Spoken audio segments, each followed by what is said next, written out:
because I defeated him, or I defeated them. So it depends. What do we need to decide? So for me, nimesema 11-11 is the beginning. We start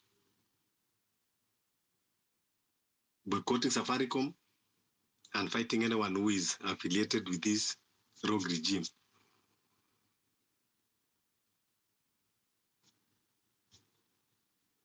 Yeah, request the mic. Akina Cyprian, tell us your mind. Tell us what are you thinking?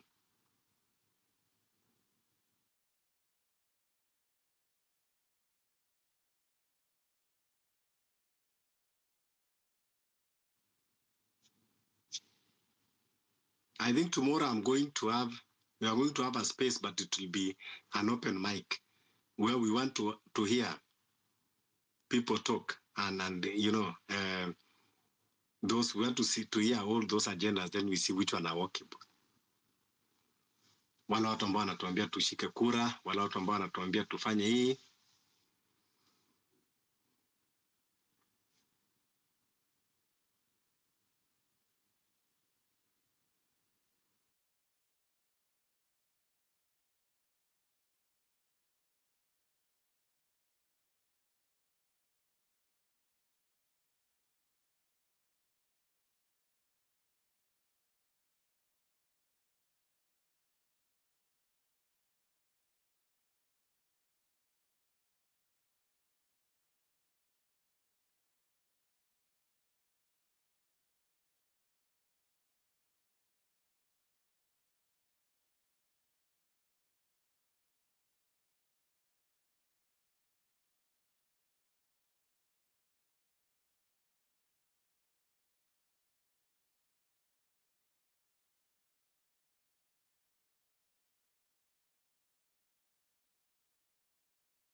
Clear video. The police CID hawakukuwa na hiyo video. So you ask yourself, siku yenye walienda and it's not a video ya mbali, ni hapo hapo kwa sababu hata hizo nyumba zilikuwa tu hapo hapo karibu. So meaning that venye walienda wakapata hiyo CCTV ya supermarket yenye alikuwa anachukua funguo za Airbnb, hawakuenda round kwa maduka kuuliza mwenye ako na CCTV awapatie waangalie kama wanaweza ona kitu. They just dismissed the case because sio mtoto wa mdosi, sio mtoto wa mtu mwenye. And even watoto wa wadosi, si huyu MCA, she's a nominated MCA by UDA. Unaona vyenye she's being treated. Even her herself, she's shocked. She's like, now if I can be told by a policeman that my daughter's death means nothing because funny how many people have been killed. How about a raia who is down there? Alisema alienda kwa police station akakuta ule msichana mwenye aliita msichana yake waende out. Wanacheka na polisi. Those are the kind of things we want to be looked into because living in a country which has a government as if we are living in a war zone or in a failed state. Wanawake wanauliwa kila siku. It's not okay. Na tutaenda kwa street. So anyway, tuache hayo. Mambo ya kina Kindiki and his group and all of them. Sasa tumeona the true colors of the people who are in the seat. We have seen the true colors. Sahi hakuna kitu kingine imebaki. Ruto alikuwa anataka kuingia kwa hiyo kiti na of course alitumia Gachagua kwa sababu he was a kingpin of the big tribe, apate hizo kura. Sasa hii amechukua Kindiki kwa sababu Kindiki hawezi kumpinga kwa lolote, hata akisema uwe kila mtu atasema sawa. Hakuna kitu yenye atakata. So that the kind of people he want now. Saizi as we are speaking, parliament watu wenye tulielect hawawezi enda watutete, wako hapo kwa mfuko ya Ruto. Judiciary pia, they are compromised. You can see the way they are ruling nowadays, the kind of rulings they are giving. So Kenya sasa mambo ni mawili. Number one, kwa sababu tumebaki tu na Mungu na sisi wenyewe. Kwa sababu sasa hivi kuna watu groups mbili ya watu, wananchi na wenye wanakula huko, wenye nchi wanakula out of our sweat, blood and tears. So kitu ya kwanza na Mungu, tutaomba, tutafunga. Na number 2, take action of civil disobedience. Safaricom mkipeana data yetu and then you come here kuandika ma statements after mmesikia watu wanataka kuboycott that you have never given out anybody's data. How can a policeman know that I am in a certain place? Ajua saizi niko Rongai, mimi siishi Rongai, but anajua niko kwa matatu yenye niko Rongai. How? Kama which GPRS is that? If it's not my phone, which is giving them that data, my real-time data, as much as they are saying wapeanangi real-time data, my real-time network location wanaweza ipata to the matatu yenye niko. And then you come here Safaricom unaniambia you don't give out personal data and you don't give out real-time location updates ya mtu. Right now tunaongelea Aoko who has been missing without any statement from anywhere. Wamenyamaza tu. We are going to take action. We are going to, the enemy, ukidecide it's either ukue kwa side yetu ama ukue kwa hiyo side ingine. Ukidecide kama Safaricom unataka kukua the other side, let that other side of the so-called government give you airtime, buy your airtime, use your services, sisi tujitoe tuende Airtel na Telcom. Wewe baki na Ruto akulipe hizo mabilioni which you are minting from us, our blood, sweat and tears, mint it from Ruto. That is how it will be. MP, if you are an MP and we tell you we don't want finance bill 2025, ama the next one which is coming, and you go and vote for it, my friend, utaenda nyumbani. Enda nyumbani because mimi nilikupigia kura, I'm the one who is paying for you a salary. I will expect you to go there to fight for me, to represent me and my opinion, and then you go and be paid 2 million to vote yes. And me, I've told you explicitly, I cannot afford this. You go and vote for it, yes. Fine. Toka kwa kiti, we recall you. Kaa kwa nyumba yako, hiyo 2 million yenye nani amekupea, iendelee, ikupush mpaka 2027, uone kama utarudi tena. If you come in the church or if you come in our function and you know very well you are a traitor, you are not on our side, uko kwa ile side ingine, we are not giving you time to talk. We will not give you time to talk, we will not give you peace of mind. You'll come back, Malia, 1 minute, and then bring others. Okay, let me leave it at that. Thank you. All right. Thank you so much, Malia, for talking to us. Ladies and gentlemen, this is Home Run with Pipi. We happen here each and every weekday from 4 p.m. all the way to 9 p.m. This is Home Run with Pipi. Home Run with Pipi is supported by you, the listener. And if you like what I'm doing, there is a tip jar line. I'll not stop hesitating and insisting that there's a tip jar line there that helps us keep this studio running. If you like what I'm doing, 0721948229 is the support number. Wallace, habari yako?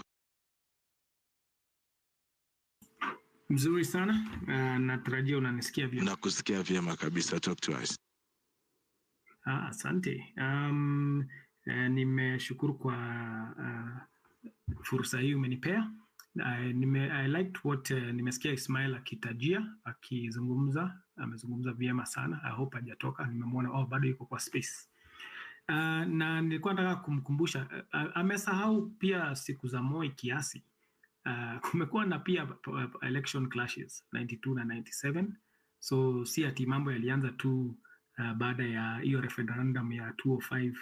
Kenya tumeshinda tukiwa na mambo mabaya yakitokezea kila baada ya uchaguzi, na hata mkiona t-shirt yangu status nimeshinda nikisema ilikuwa mavurugu kulingana na ukabila. We used to have our clashes always on the basis of tribal challenges, na tukaanza kujaribu kuongelesha Wakenya kutoka at least 2008 after hiyo 2007 clashes ambayo yalikuwa mabaya sana. Tukaanza kujaribu kubembeleza Wakenya tukiwaambia ukabila ni ujinga, hautusaidii, hujawahi kutusaidia kutoka tupate mamlaka, kutoka tupate kuwa jamhuri. Tumeshinda tumezurura tu kama watoto wa Israeli kuzurura kwa jangwani. We wasted 60 so many years, decades, kwa sababu kwa bahati mbaya mababa wa taifa, which is Jaramogi the late na the late Jomo, walipopata hiyo nafasi ya kutuongoza kutoka mwanzo, walikosea pia vile tunasema, hata si watu wamekosea hizi siku za mwisho. Baada ya kuleta uzalendo na umoja, ukabila ndio ukaletwa mbele. Kukakuwa na kuchukua viapo, kukakuwa na mauaji, akina Tom Mboya, akina Pinto. Yani we started on the wrong foot. Hatukuanza mahali tungependelea kuanza kama nchi. So mi napendanga kusema since 1963 Kenya has been a republic, but unfortunately we've never been a nation. We were not allowed to become a nation because ukabila uliingia tu haraka upesi. Ukaangalia tu kabineti ya Jomo Kenyatta, mzee the late, unastuka tu imejaa watu wa Central, na ikakuwa ni kama imeset president. Fuata Nyayo akikuja na yeye akaingiza watu wake pap, wakajaa kila mahali. So tukaanza tu on the wrong footing, na ndio sasa hata hizo vita za kujaribu kuleta the real change in Kenya ilianza zamani. Ndio tulikuwa na vitabu kama Noti Yetu Uhuru. Unfortunately tukakuwa na Kakuu, unakumbuka 81, kuna wale bado hata mimi nilikuwa mchanga, but the idea is unapata Kenya tukakuwa tu na we have never settled because tribalism was always there.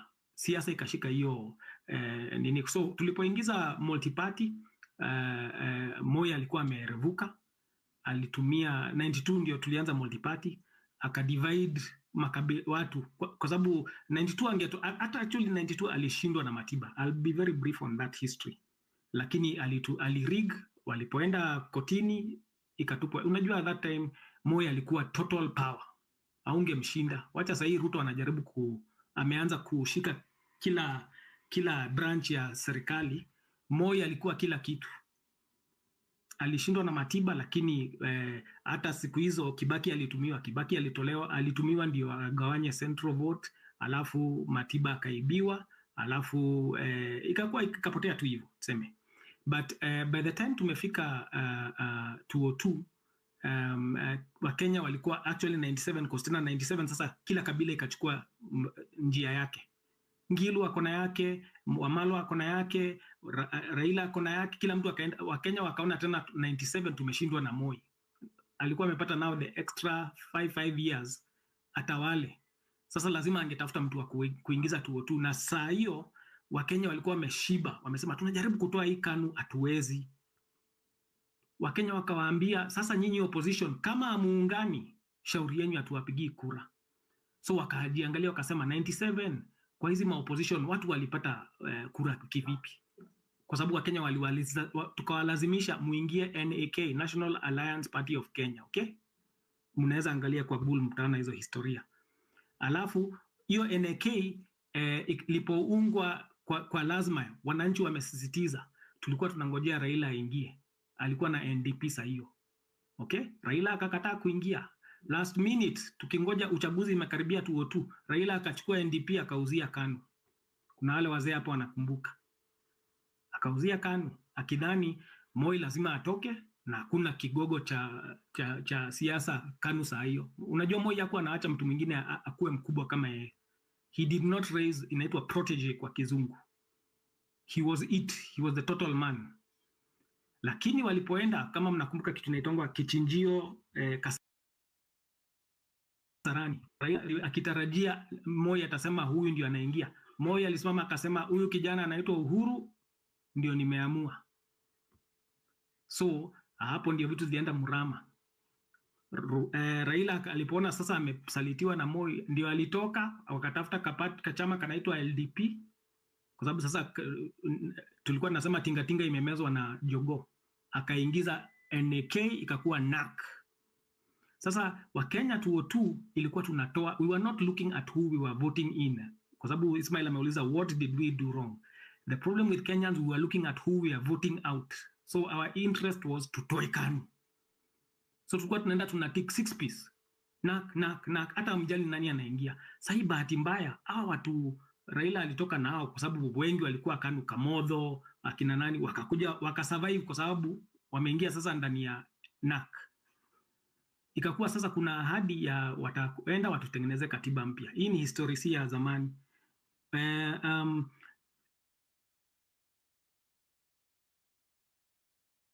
Wakaenda wakaribu Bomas kwa sababu sasa walikuwa wameahidi wakiwa na Kibaki na yuko hapo kwa wheelchair, akaenda kupeleka hizo vita Bomas of Kenya ya Balgai, hiyo constitution ya kwanza. So baada sisi watushughulikie kama Wakenya, hawa viongozi kwa sababu wajapata zile vitu wanataka wote, na sisemi tu upande moja, wakatuharibia katiba ya kwanza, wakaingiza chuki. Na hiyo chuki ikaingia 205, ikakuwa mambo ya orange na banana. Chuki ikakuwa 41 versus 1, wale wanakumbuka, nakuja na mbio. Tukapata orange iliposhinda ikakuwa no, this was a referendum mtoke. Tukaingia 207 sasa na chuki ya 205, ndio tulikuwa na hiyo post election violence. Sasa kwa sababu hiyo post election tukasema katiba nyingine sasa tufanye, hata kama ni kubwa na iko na gharama, afadhali tuwe na kitu inalinda kila mtu. Ndio ukaona zamani, kumbuka tulikuwa tutaka majimbo, Wakenya kwa wanataka majimbo, lakini after 207 wakasema afadhali kila mtu akuwe na kanchi kake kadogo aweze kujiendeleza, anapata hiyo allocation anajiendeleza. Tukatengeneza hiyo constitution, na Simba ni mzito, iko na gharama, lakini siona ikaingiza kitu kizuri kinaitwa public participation, ikaingiza vitu vizuri vina gharama na lazima tupunguze zingine, but na ikaingiza chapter ya integrity. Sasa tumepitisha hiyo 2010. 2012 tulikuwa tupige kura kulingana na hiyo katiba mpya ya integrity, lakini Ruto na Uhuru walikuwa na kesi za ICC kwa sababu ya 207. Tukakosea kwa sababu sasa ikakuwa lazima watu wanataka kusave Uhuru na Ruto. Na of course unajua sisi ati wa Kenya wale wako na nguvu ya kuhesabu kura, wakaamua hawa wawili tunawaingiza ndio wasiende ICC. 2013 wakiingia tulikuwa tumeshavunja katiba yetu mpya, the chapter of integrity. We compromised our constitution immediately, and since these people who came in they were not faithful to the people, hii katiba ilikuwa kihitilafu kwao, na ndio wamekuwa wakiibadilisha, wanaidunga wanaibomoa pole. Hatujui kusoma katiba kama Wakenya. Tulisema baba amesoma, Kibaki amesoma, Ruto akisema ni mbaya tunasema hapana, akisema ni poa tunapitisha. So tumekuwa wavivu kama Wakenya kujihusisha na kujua hizi vitu tunafuata na watu tunafuata wana sera gani, na hizi katiba tumepitisha zinasema nini. Tumeamka sasa vile Genz wameleta hizi, we are tribeless, we are partyless, we are leaderless, and we want the constitution implemented. Ndio tumeanza kusema kumbe walikuwa watu consult kila kitu. Vitu ngapi wameharibu na tulikuwa tumelalia masikio. So what has happened is tumeamka sasa, but hivyo ndio kulienda. We compromised our constitution then. Si ati Uhuru was perfect, lakini ikaendelea hivyo. Now that we have woken up na tumegundua the 3 arms of government which are meant to serve us. Kwa hiyo constitution siku hizi tunaongeanga mambo ya article 1. The executive, the judiciary and the legislature, they are meant to be serving us the people. Lakini si unaona ndio sasa wanatuua, wanatubeba, wanajifanya wajui vile kunaendelea. They are breaking the constitution. They can remove a DP without IEBC and install another one without IEBC, without a referendum, with fake public participation. That is the problem. But how do we fix that? Mimi ni mtu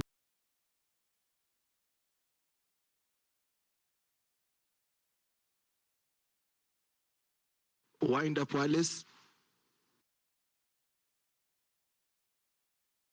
Unity back as we the people, because what happens is kila mtu anafanya kitu kadogo tunakosa kuachieve. So let me simplify ndio I finish in the next 2 minutes. The first thing is let's restore our patriotism. Ukabila tunajua inapigwa lakini haijaisha kabisa, lakini tunaweza tumia, tumesikia vile Malia amesema, sasa tuko na sisi wenyewe, because we know hata kuenda kotini sasa ni ku waste time. Tunajua nani we know who is in control of the courts. We know who is in control of the legislature. Wanapiga kura kulingana na yeye, tupende tusipende. Judges are ruling the way he wants, we like it or not. So since that is our reality, first of all, we the people, let's bring back our unity together. Okay? We have ourselves, and vile Malia amesema pia we have our God. We've told people we've started a patriotism challenge, because the problem for Kenyans for too long has been tulikuwa tusijihusishi kwa kimakini. By the time tumeamka vitu vimeenda mrama vingi sana. So in the patriotism challenge tunasema kwanza hebu tuanze tuwe tunaimba kila Tuesday na kila Friday saa 8 just our national anthem, alafu we declare our slogans. Na sasa we don't focus on an individual. Ruto is not the author and finisher of corruption. Tunasema no more corruption, no more abductions, no more murders by government, no more illegal deals with Adani, because we the people tunasema, but the only time our voice has power is when we are united. Si ati mimi nafanya kitu yangu, Pipita anafanya yake, Morara anafanya yake, sijui comedian anaitwa Haji anafanya kitu yake hiyo ya Uhuru Park. That's not how it's going to work. Kwanza hebu tushikane pamoja as we the people, tukae na undugu kwanza. Hiyo umoja, hiyo tunaimbaga kwa nini? Wimbo wa taifa. So that's what we've initiated. Tumesema let's get our patriotism together first, every Tuesday and every Friday, because hata sasa tutakaporudi siku moja tuamue tunarudi kwa barabara, kama hapo ndio tutaenda, tutakuwa tumeshikana kwanza na umoja. Tukumbuke 25th ya June, si ati ilikuwa tu kigafla, ilikuwa build up, watu build up hiyo kitu, wameagree na kitu, wameshika umoja, wakaenda kuwaambia msipitishe, hawakutusikiza cause wanasikizanga mtu mmoja na tunajua ni nani. So tukianza sasa by umoja kwanza, turejeshe umoja kwa Wakenya, tuseme sasa tumekuwa kitu kimoja, we the people, kwa hiyo constitution tuseme we have taken back the power we delegated to them. We are telling the world, kumbuka tukichapa hashtag Kenyans, unaona tumefikisha karibu 1 billion za free ya oko. Tutaanza kupiga hashtags for everything, tuna revoke hata kama ni hizo mabase tuseme hatuzitaki. So nataka kujifupisha hivyo, but nataka kwa challenge, hebu tukubaliane kwanza, turejeshe uzalendo, tuwe kitu kimoja, we sing together the anthem, we declare hashtag. Tumeshaongelesha Wakenya wako diaspora, tumesema tunaiweka saa 8, ndio saa 8 ya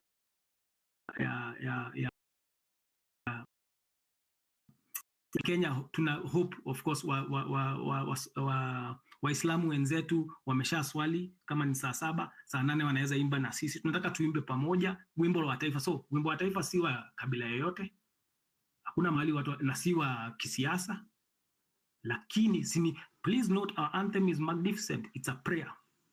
So it is we the people and we believe in a creator. Majority of Kenyans believe in a creator. So nimeshukuru, wacha nitawekea link ya nini ya hiyo. Asante Wallace for that. Asante. Let's go to Luka Matoke, and also others can also request the microphone as well. We are here for the town hall. I want to hear what Kenyans are doing and also what their thoughts on the current goings on. Luka, jambo. Habari. Mzuri sana, labda wewe. Mimi niko poa. Yeah, I quickly wanted to jump in and add on what I think it was Malia that was speaking about our information with the one of the service providers, the mobile service providers. All I can tell you is that, yes, guys, these guys are giving us our information out to the DCI, to the police. Why do I say so? Even before these things started, up to last year, I used to work, up to the end of last year, I used to work as I used to work with Uber as a driver. Uber and Bolt, you know, these companies, little, yeah. So as I was working, I had friends that I was working with, you know, colleagues. They also had their vehicles. And so one day in the morning at around 9, we go to work. There is a place where we normally used to park. Then, as I got there, one of my friends called me aside and told me, you know what? I've just received a call from someone. She said she is from the DCI, and she asked me to go to the headquarters, like right now. I stop working and go there. So I'm like, what did you do, Bramwell? He was like, you know, she just called me. Then my friend was saying, like, he's not going. So we continued with other stories. We continued talking about our families, you know, catching up on the politics and all that. Then he received a call again. Someone called and he received the call. It was the same lady. She told him, you know, Bram, I told you to come, and like 20, 30 minutes have passed and you've not moved an inch. Do I tell the DCI of Karen to come pick you and bring you to the headquarters? You know, our friend was alishtuka. Like, how did this person know this? So the lady from the phone just told him, you know, I can see you. I can see that where you are with your phone. I can see where you're standing. So what does this say? These guys, they have our locations. So long as your phone is on, they have our locations, and that is how they track us down. And you know, they're able to know where you are. That's why you heard Male was saying that you find that someone is not living in Rongai, Nongata Rongai, but they are able to tell that you are in a matatu, you are on your way to Ngata Rongai. So that clearly shows that these guys are tracking our phones, and they know.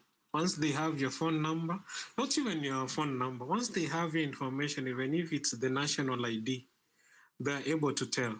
So like in this case, my friend, so because they had called him and told him he has not moved an inch, he was forced to, you know, stop all work and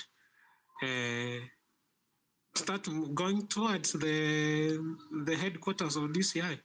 So as he was on the way, now this is what he reported to us later, that as he was on the way, the lady kept on, you know, seeing where he is.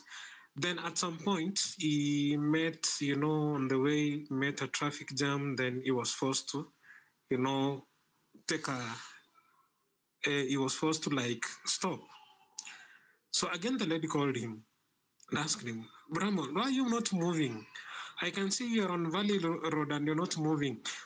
And then he told him, you know, he told her that, you know, there is a traffic jam, that is why I'm not moving. Then she told him, okay, continue coming. So this clearly shows that these guys, they have our information. They have our information. Yeah, and the courts are not helping us, sadly. They are allowing our information to go to these guys, and, you know, they're causing us harm. Even me who is speaking in this moment, they might decide to come for me, and I'm helpless. So our information is out there. No matter how much these mobile service provider that has been accused a lot, they're giving out our information. No matter how much they keep giving statements that this and this is not happening, I don't trust them, because you can see there's a clear sign that information is being given out and people have been killed. So this is another area that we really need to be careful with. At the moment, I don't know what we can do. Maybe guys can chip in and give us information on what we can do best to avoid being arrested. But it's happening. It's a reality. This happened last year, even before this protest had started and everything. And yeah, I just got reminded of it and I decided maybe I can share. Yeah, thanks, Pipita. That was my time. You can pass the mic to another individual. Thank you. Thank you so much for that, Luka Matoke as well. Social conversations, engaging topics on your phone anywhere. This is Home Run with Pippi.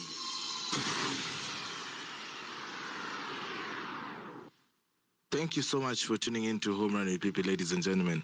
Of course, we are here to try and just get to understand where the Kenyan mind is and what we are feeling as a people and what is our way forward. Today, the political class did their party. It's called party after party. They selected their own deputy president and also without a and that should tell you a lot that they don't. That is how much they don't want the IEBC, because given that the speed they worked with, if they wanted the IEBC to be there so that they can confirm Kithure Kindiki professor the right way, they could be. But it seems like there is somebody who is holding that IEBC hostage or over the parliamentarians. We are yet to know why or how or who. But I feel like there is an invisible hand. Essie, how are you doing? Jambo, Essie? Hi, Yes, hi. yes, I can hear you. You have a rebuttal. Yeah, I'm back. Now, today there was someone on TikTok na alisema a very interesting thing. Alisema mali imefika as Kenyans, sai ni sisi kwa sisi. Like it's us Kenyans versus the government. So kuna mse hapa aliongelelea about how the government inasema vitu ziko at cheaper prices. Let me tell you, hakuna kitu imeshuka. In fact, vitu ziko juu. So last month I did a shopping. Wacha napoteka scenario. Unga ya soko ilikuwa 132 bob. Jana nilifanya shopping. Unga, the same unga ilikuwa 170 bob. I'm not saying ati nini, but unaona imepanda. Mafuta the same thing. So I don't know why the government inajaribu kusafisha jina while the ground is totally different. So kuna mtu amongelele about clashes the elections. Personally, I was tuseme like nili witness elections at 2007, 2008, and siezi taka Kenyans siezi taka warudi to such a position, because what we saw, how we saw people akifanyiwa, it's not a good picture, and it's actually not a good picture. So sai Kenya is hata nimeshindwa kuongea tafadhali. Poleni. All right. I don't know if you've finished submitting ama umekuwa curtain. All right, thank you so much for that. I want to read a couple of comments here on the comment section as well. You can request the microphone and talk to us. I see there are others who are dropped. But today is welcome to our town hall where we let Kenyans speak their mind. Luka Matoke said, Aoko has been found in Tanzania and rushed into hospital. Mungu ni mwema. Our best wishes to Aoko, her family and friends. She has been found alive and well. Thank you. We thank God and also for everybody who has been able to amplify that. I want to tell Kenyans, next election, don't vote for leaders because of sympathy, nice talk, bribe, vote. Cause say what kona good intention our Kenya. Kenya is a resourceful country. That's why all these countries are eyeing us like that. I noticed that we have 4 army bases of the US in our country. A peaceful country with 4 army bases of a foreigner. And we are just chill. Okay. Whoever is advising Ruto Aki and hater to your position, you have to place KK government into hotspot. That is AC. Safaricom released a long statement. Let me read it. It says, let me read it in part. It's a long one. It says, Safaricom notes various conversations regarding data privacy and sharing customer information with security agencies and other third parties, and wishes to make the following statement. Yeah. Anasema kwamba that we respect our customer privacy and adhere to strictly by the country's data protection laws. As such, we do not share any customer data unless explicitly required to us via a court order. That for information